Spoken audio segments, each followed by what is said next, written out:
last day na namin dito kaya sinulit talaga namin ang bawat sandali.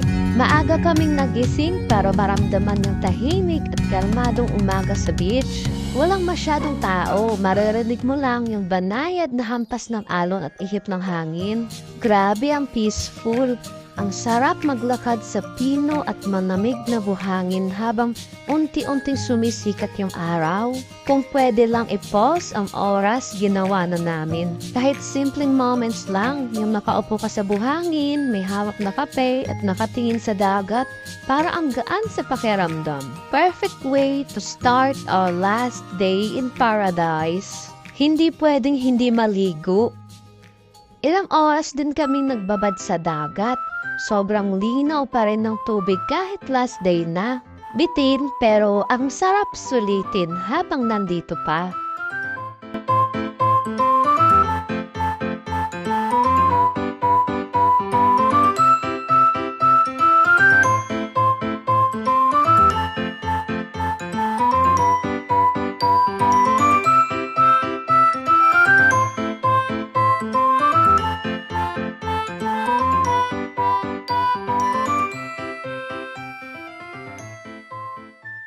After mag-swimming, perfect pang refresh ang Kokomama. Isa ito sa mga pinakasikat na dessert spots dito sa Boracay. Isa sa mga pinaka-iconic na coconut ice cream spots.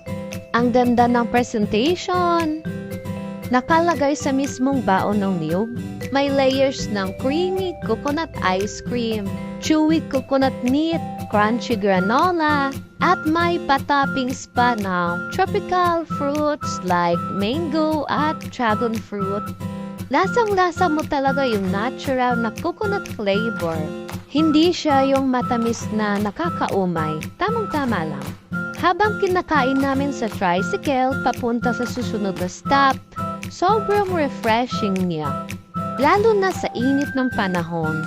Tip ko lang, kung pupunta kayo ng Boracay, isingit niyo talaga sa itinerary niyo ang Kokomama. Kahit medyo mahal siya sa una, isipin mong sulit talaga, hindi lang sa lasa, pati na rin sa experience.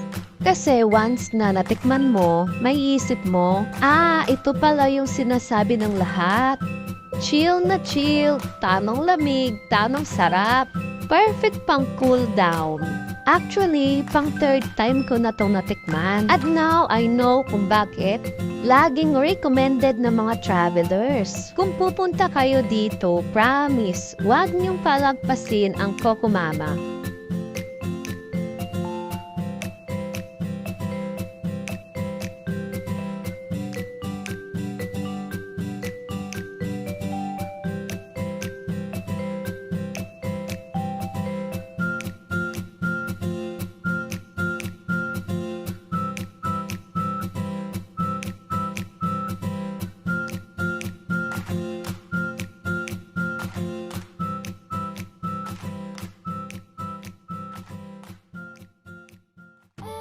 After ng dessert, quick stroll ulit sa beach. Huling sulyap sa dagat bago bumiyahe pa uwi. Nakakasente pero thankful kami sa lahat na nangyari sa trip na to. Ito na, time to go home. Habang papasok kami sa airplane, hindi pa rin nagsisink in na tapos na agad yung trip. Parang ang bilis ng araw pero sobrang daming nangyari.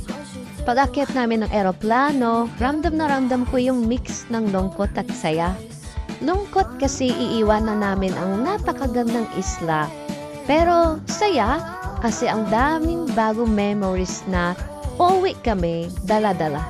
Habang hinihintay yung take-off, napasilip ako sa bintana, yung view ng runway, yung langit, at yung huling sulyap sa Boracay.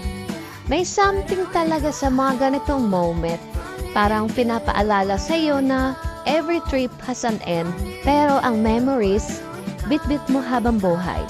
Tapos ayan na, nag-announce ng cabin crew, time to buckle up. Paalis na talaga kami. Habang nasa eroplano na kami, tahimik lang. Lahat ata kami napapaisip. May kunting pagod pero mas nangingibabaw yung saya. Tumingin ako sa bintana, sobrang ganda ng tanawin. Para kang nasa ibabaw ng mundo. Ang sarap pagmasdan ng clouds, parang cotton candy. Tapos unti-unti mo makikita yung mga bundok at ilog sa ibaba. Hindi ko alam kung ano mas masarap. Yung view o yung pakiramdam na fulfilled ka dahil ang daming nangyari sa trip. Dumaan kami sa Sierra Madre Mountain Range at grabe, parang painting sa taas. May mga moments na tahimik lang kami. Pero alam mo yung damang-dama nyo lahat you experience. Minsan talaga, yung totoong reflection nangyayari sa ganitong mga biyahe. Sa kalagitnaan ng ulap at langit. Tapos, ayun na, naririnig mo na yung announcement ng pilot. Palanding na. Parang gustong mag-extend ng ilang araw pa. Pero, reality is calling. Muli kong tinignan yung view sa bintana. Huling sulyap mula sa taas bago bumalik sa normal na buhay. Boracay, thank you for the amazing experience. From island hopping, snorkeling, to simple beach walks and food trips. Lahat unforgettable. Sulit ang bawat araw at ang saya na na-celebrate pa namin yung birthday na makasama namin dito. Sana makabalik ulit soon. Mas marami pang adventures at syempre, more memories with the people we love.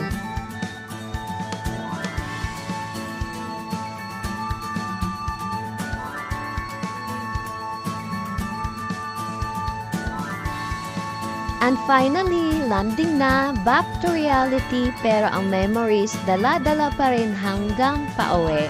Habang naglalakad kami palabas ng airport, ang bigat sa paa pero mas mabigat sa puso. Ang hirap pala magpaalam sa isang lugar na naging tahanan mo kahit ilang araw lang. Sobrang bilis ng lahat, parang kahapon lang excited kaming makarating ng Boracay.